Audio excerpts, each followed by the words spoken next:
Muy bien, una nueva entrega de este ciclo de entrevistas de las 8 preguntas con uruguayos que están viviendo afuera. Toca turno de Estados Unidos, toca turno de Florida. Gustavo, ¿qué haces? ¿Cómo andás? Muy bien, muy bien. Muchas gracias otra vez por la invitación para participar en este ciclo de uruguayos en el exterior. Así que sí, estoy muy bien. Muchas gracias por la invitación. Perfecto. Presentate, decí tu nombre, apellido y de qué lugar de Uruguay sos. Sí, bueno, entonces mi nombre es Gustavo Secharias. Nací en Montevideo hace 50 años ya. Y hace 25 años que no estoy ya en Uruguay. Soy originalmente del barrio justo donde se cruza Malvin y Buceo, sobre la costa. Así que no es donde nací en la Ciudad Vieja, pero la gran mayoría, si alguien me pregunta de dónde soy, definitivamente soy del Buceo. Soy una persona, sí. De más. Así que bueno, mencionaste que ya hace 25 años que estás afuera. Contanos, antes de emigrar, ¿qué hacías en Uruguay? ¿A qué te dedicabas? Sí, en Uruguay pasé como todo el mundo por la escuela. En mi caso fue escuela primaria, del cual estoy muy honrado de haber pasado lo que en algunas personas llamaban el tiempo de oro de la educación pública en Uruguay. Pero justo durante toda mi escolaridad habíamos entrado en la época de la dictadura. Entonces había esa transformación que empezó a ocurrir, una de las varias transformaciones que empezó a ocurrir en la educación y en el sistema educativo en Uruguay, ¿no? Cosa que traía ciertas dificultades, como se pueden imaginar todos. Eh, Terminé mi carrera, estudié electrónica, empecé a trabajar en una compañía de ascensores, Adamoli, y después fui a trabajar en la Coca-Cola Monresa, en la que está en Camino Carrasco. Ahí trabajaba en la parte de mantenimiento, sobre todo la parte de electrónica, y fui ahí que nos empezó un poco a agarrar la idea de quizás salir de Uruguay. Teníamos bastantes dificultades de cómo salir un poco económicamente de donde estábamos, que fue lo que nos hizo arrancar un poco este concepto.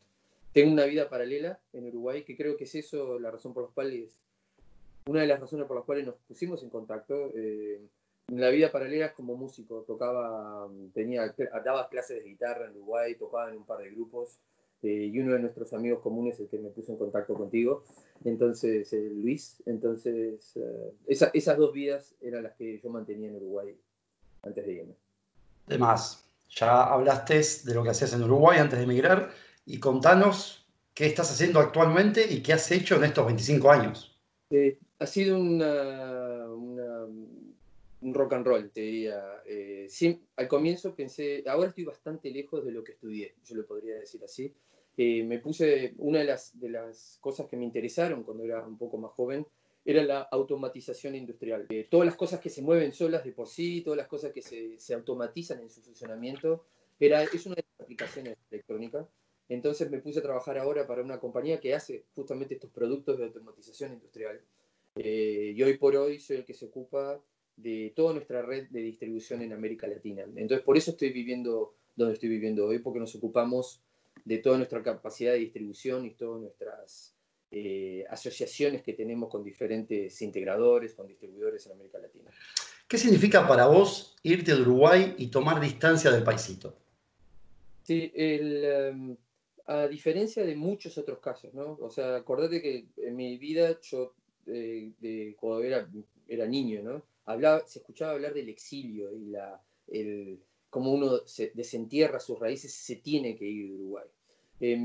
Yo estoy de una generación donde creo que es de los primeros grupos o grandes olas de gente que se iba de Uruguay, porque veía que las cosas en sí, después de la vuelta de la dictadura, el comienzo de esta democracia donde vivimos, acordate que esto era antes de que nunca se hubiera considerado que ganara ni la izquierda, ni que hubiera algo un poco más progresista. Estamos hablando de un status quo bastante importante. El, uh, Quizás gente de un poco de mi edad, que estaba justo en esa edad, justo en ese momento, se dieron cuenta que había bastantes dificultades sociales que no te permitían penetrar en las cosas mínimas de lo que uno necesita. No había modo de entrada, era impermeable. Del punto de vista económico, del punto de vista social, del punto de vista de mil puntos de vista. Entonces tomamos la determinación de aplicar para irse a otro país. En la época había dos países que te abrían las puertas, que eran Australia y Canadá. Canadá y Australia están abiertos, sobre todo para la inmigración profesional, gente que sabe que tiene algún oficio específico de lo que están buscando estos países. Canadá respondió primero, respondieron específicamente de una de las provincias, que es la provincia de Quebec, donde está la ciudad de Montreal. Tomamos la determinación con mi señora de, como decía, como decían los adelantados, que me hablabas hoy de adelantados, vamos a quemar los barcos, vamos a comprar un ticket de ida, nos fuimos. Y bueno, la historia, pudimos justamente ingresar en esa sociedad totalmente diferente y nos fuimos a vivir a Montreal, que pasamos 23 años viviendo ahí, hasta ahora que el trabajo me trajo hasta aquí. Sí. De más. Y esta pregunta viene un poco a raíz de esta que te acabo de hacer, y la idea es que vos profundices un poco más, agregues alguna cosa diferente. ¿Qué cosas de ser uruguayo conservás porque te parece que son buenas, que hay que tenerlas en el día a día? ¿Y qué cosas de ser uruguayo vos enterraste porque no estás ni ahí o te dan cierta vergüenza?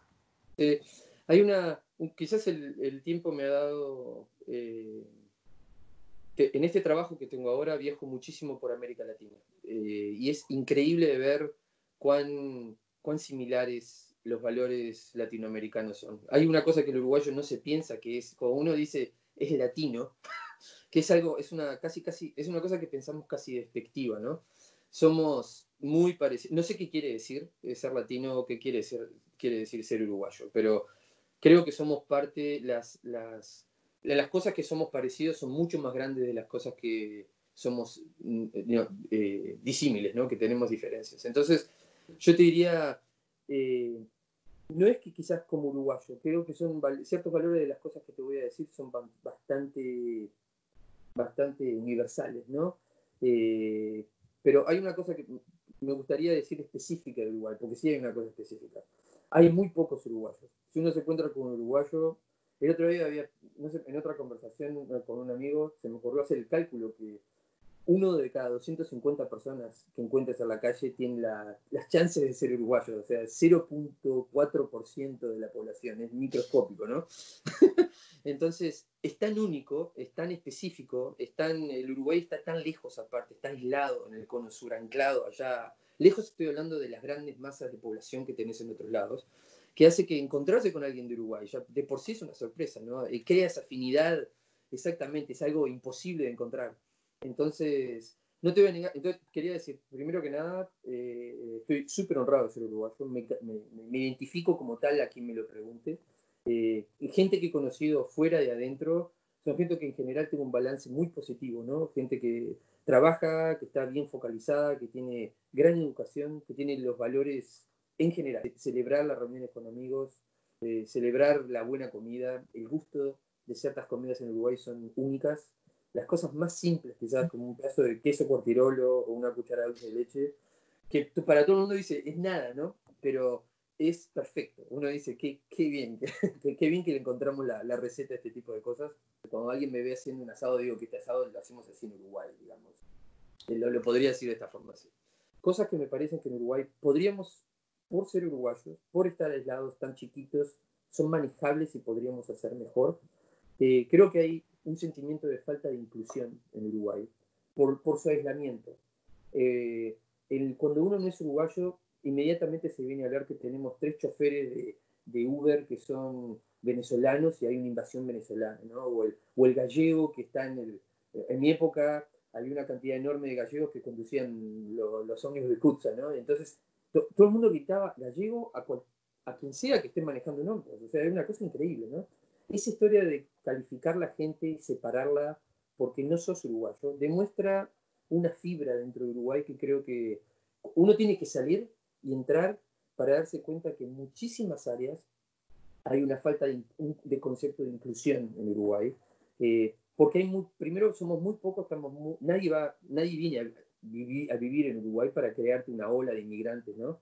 Pero si hubiera, me gustaría saber cómo el uruguayo reaccionaría, ¿no? Si llegaran 1 millón de venezolanos a Uruguay, que sería genial aparte, eh, tendría un impacto en muchas cosas en Uruguay, la música, la comida, etc. Me pregunto cuán invitante el Uruguay sería en una situación así. Entonces, quiero decir eso, me parece que podríamos ser mucho mejores y abrir las puertas y dejar de categorizar que es argentino, que es brasilero, que es negro, que es blanco. Me parece que tendríamos que sacar eso. Hay una fascinación por el fútbol en Uruguay, el cual creo algo bien noble, ¿no? Es un deporte, es un juego, pero el momento que la gente se mata entre sí porque vos tenés una camiseta y yo no tengo otra, o el Uruguay se para porque hay un partido de fútbol, es algo que me parece que ha llegado a un nivel extraordinario. Se pasó de una pasión y se llegó a algo que en ciertos niveles hasta idiotiza la gente. Yo sé que estoy diciendo algo bien demasiado fuerte, ¿no? Perfecto, Gustavo. Algo ya adelantaste en preguntas anteriores. Me gustaría que profundices un poco más. ¿Qué se valora de Uruguay cuando estás afuera, aparte de la familia y las amistades? Yo, eh, hay cosas en Uruguay que han pasado que son también bien únicas, ¿no? Pero en general yo te diría la educación que se le da al uruguayo. Nosotros renegamos y cuando uno está adentro piensa que se podría hacer mucho mejor. Hay miles de lugares para mejorar, como en todo proceso y toda función. Realmente podríamos mejorar en lo que sea, ¿no? Eh, Ahora, uno tiene que venirse, por ejemplo, al norte, donde uno piensa que hay civilizaciones, uno piensa que como el país económicamente tiene más capacidades, es una civilización superior. Y uno llega y se da cuenta de cosas que no puede creer. O sea, he visto cosas, un nivel de ignorancia, pero ignorancia aceptada y gente orgullosa de ser ignorante, ¿no? Cosa que en exactamente, tengo el título de ignorante y lo llevo bien y tengo el derecho de ser ignorante, cosa que es increíble. Eh, en Uruguay eso es algo que no funciona así. Realmente hay como una especie de...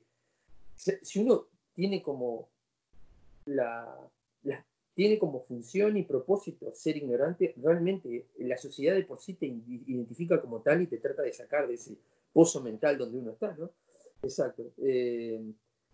Entonces la educación, el hecho de que en Uruguay realmente hay gente que sabe dónde están las capitales del mundo y sabe un poco, y aprende a través de la escuela y del liceo un par de idiomas, cosa que es increíble, ¿no?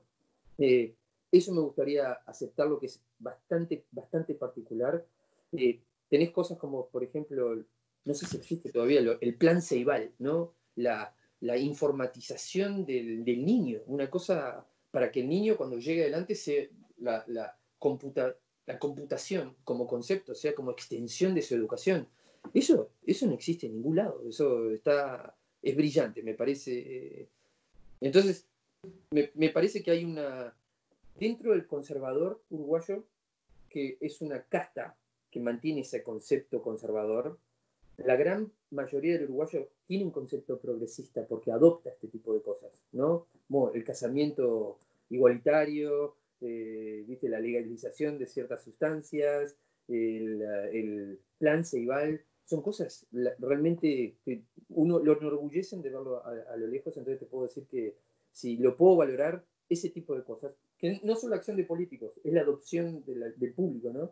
Me parece brillante. Sí. De más, Gustavo. Ahora vas a tener que apelar a la memoria, a cuando vos todavía estabas en Uruguay y no habías emigrado. Sí. Vos, en algún momento, estando allá en Uruguay viviendo, te cruzaste con algún turista o algún extranjero que estuviese viviendo allá. Vos le dijiste, ¿qué mierda estás haciendo acá? No, no. No, la verdad, eh, no. Uno tiene un poco la fascinación del que llega en Uruguay y trata de hablar español. O sea, tiendo a ver que la gente trata de entender lo que el otro está diciendo, mismo si no habla la lengua de la persona que ha llegado. Y creo que mamé ese concepto bien de chico, ¿no? El hecho de darle un poco la bienvenida al que viene a visitar, porque es una cosa bastante rara. Así que nunca me he puesto, te diría sobre todo lo contrario, fascinación por el extraterrestre que llega a nuestras playas ¿viste? A explorar lo uruguayo. Tenés que seguir apelando a tu memoria. Y hay algo que es común a nosotros y que es esa primera vuelta a Uruguay después de estar un buen tiempo afuera, que es única e irrepetible. ¿Qué sentiste? ¿Cómo lo viviste? ¿Qué te sorprendió? El, Uno de los efectos que me llevó bastante tiempo entender, porque después de varias vueltas al Uruguay, pero la primera impresión fue la primera vuelta, donde habían pasado como casi 2 años y medio de la salida de Uruguay, ¿no? Uno no tiene cuando uno se va, sus necesidades económicas son bastante inmediatas, entonces uno tiene que por lo menos tener un lugar donde vivir y poder ser funcional. Entonces, realmente hay una pausa en todo emigrante o inmigrante, es una pausa donde uno trata de sacar la cabeza para poder darse el lujo de volver. Y bueno, eh, la primera cosa fue, uno cuando se va así, tiene como una muerte social. O sea, no se muere uno, pero la persona que él tenía o ella tenía en Uruguay desapareció. Y uno cuando vuelve es como si volviera, como si reviviera. Una cosa, es un efecto muy raro, ¿no? Está la sorpresa de alguien que nadie contaba con tener, porque se había muerto socialmente, y vuelve a la vida y resucita en una posición, y uno se encuentra con la proyección de uno que dejó y la nueva persona que uno es. Es algo, es algo como metafísico, te diría, donde tenés como dos vidas o dos realidades que como que se... Entonces, una de las cosas que me pasó, cuando uno sale, la capacidad de adopción y absorción de cosas nuevas se lleva a una aceleración impresionante. Un lenguaje nuevo, una sociedad nueva, una forma de pagar el alquiler nuevo, comida nueva. Uno se da de que el cerebro tiene que volver a un estado de creatividad, pero mucho más acelerado del que tenía antes de irse, porque antes uno estaba en una zona de confort donde las cosas se repetían, ¿no? Uno vuelve y le parece que está todo congelado. Porque claro, hubo tantas cosas que uno vivió que le pareció que nada cambió en Uruguay. Los amigos están haciendo lo mismo, está todo el mundo haciendo lo mismo. O sea, esa es una versión bastante distorsionada de la realidad que uno tiene, porque vuelve y piensa que no pasó nada todavía acá. O sea, las cosas siguen igual que están. Y yo escucho a la gente que vuelve, las cosas siguen igual, las cosas están exactamente igual. No es que están igual. Es que uno vivió una realidad paralela y vuelve, y bueno, vuelve al punto de origen, quizás, a vivir esa persona que dejó cuando se fue. Muy bien, Gustavo. Ahora te voy a mencionar una canción que está en nuestra memoria colectiva. Es un clásico de la música popular uruguaya. Habla de vos, habla de mí, habla de todos los que nos fuimos. Se llama Los Olímpicos. Y llega la parte que dice, extraña a la gente nuestra que te habla sin despreciar. ¿Qué pensás vos se le cruzó por la cabeza a Jaime Ross o qué situación habrá vivido para poder escribir esto? Tengo que confesar que la salida de esa canción fue post mi partida de Uruguay. Entonces, tuve mirando otras entrevistas que habías hecho, tuve que ir a buscar, porque realmente no lo... es una cosa bastante interesante, pero no había tenido la oportunidad de poder analizar esto específicamente, ¿no? Entonces, hay una cosa que, volviendo al punto que habíamos hablado antes, ¿no? La gente nuestra que te habla sin despreciar.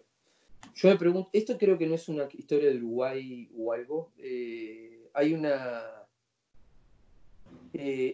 otra vez, encontrarse con un uruguayo es algo bastante único. Entonces, cuando uno vuelve a lo que es ser uruguayo, lo que quiera decir ser uruguayo, tiene ese apego específico a las costumbres y a las tradiciones que pasan en ese punto, ¿no?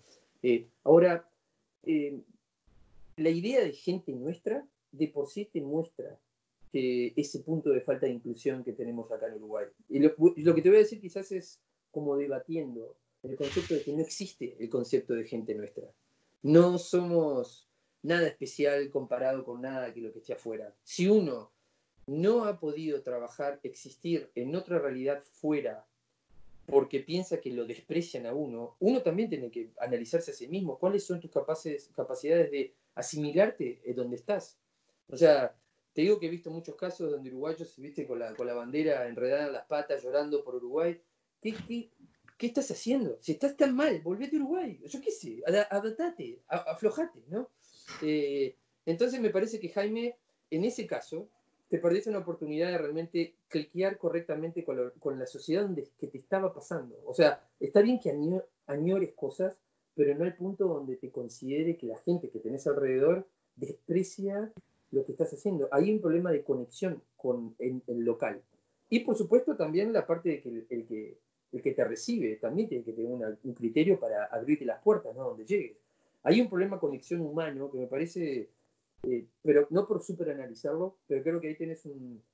Pensar que estoy bien en Uruguay porque soy de Uruguay es algo que me parece que hay varias oportunidades para mejorar en ese sentido, ¿no? Tú, con tu capacidad de adaptación donde estés, y la gente que te recibe para aceptarte como siendo un poco diferente de lo que has visto hasta ahora, ¿no? Vamos con la última. ¿Qué pensás de que en Uruguay exista la noche de la nostalgia? ¿Sos nostálgico vos? Yo pienso que sí. Hay una, no te voy a negar, hay un anhelo por volver a ciertas experiencias que pasaron en el pasado, donde uno dice, qué lindo fue, qué bueno que fue, qué interesante lo que pasó, ¿no? Eh, Hay que ver que como seres humanos tendemos a guardar las cosas buenas. Raramente uno se acuerda de las cosas malas, porque es un sistema de autodefensa. Entonces, por supuesto, quien estuvo en Uruguay pasó de su infancia, que es un momento hermoso para la gran mayoría, ¿no? Uno recuerda esas cosas, las recuerda en Uruguay, es nostálgico de ese momento en Uruguay. Yo te diría que también el clima en Uruguay ayuda bastante a esa nostalgia. Encuentro que más uno se acerca al Ecuador, menos nostalgia hay, más se aleja. Por ejemplo, te digo que viví 23 años de mi vida en Montreal, ¿no? Donde las temperaturas no son las de Uruguay. Estamos hablando de frío de verdad, menos 40 grados. Y si uno es nostálgico a menos 40 grados, te matás. O sea, no sobrevivís un solo invierno, te querés suicidar. Entonces, uno tiene que cambiar, ¿no? Uno tiene que darle vuelta a la cabeza porque si no, no existe. Pero yo te diría, esa temperatura de 5 grados, 100% de humedad en el invierno uruguayo, hace que uno se pone en ese modo, ¿viste? En ese humor azul, claro, justito, que no le... Sí, entonces el tango, el candombe, ese tipo de melodía oscura y, ¿viste? La milonga, ese tipo de cosas que son, ¿cómo te podría decir? Tienen un afán, tienen un color melancólico en ese... No son cosas, no es la bossa nova, no es la salsa, uno lo tienden a modelar en una nostalgia, ¿no? En ese tipo de carácter especial que nos caracteriza. Pero yo te diría, entre la temperatura y el hecho de que añoramos momentos pasados mejores, hacen que sí, terminamos siendo todos medios nostálgicos, ni que hablar. De más, Gustavo. Llegamos al final. Solo me resta agradecerte un montón. También agradecer a Luisito Motosierra, que Ni que desde hablar. Valencia me dijo, mira, conozco a Gustavo y te voy a pasar el contacto de él. Luis es un hermano y anhelo el momento que nos vamos a poder ver otra vez. Estamos desperdiados por este mundo, así que gracias a Luis y gracias a vos por el tiempo. La verdad que fue un honor estar acá en esta serie. Gustavo, fue un placer. Muchísimas gracias. Corto acá y seguimos un ratito por fuera. Dale. Dale, dale, muchas gracias. Gracias, querido.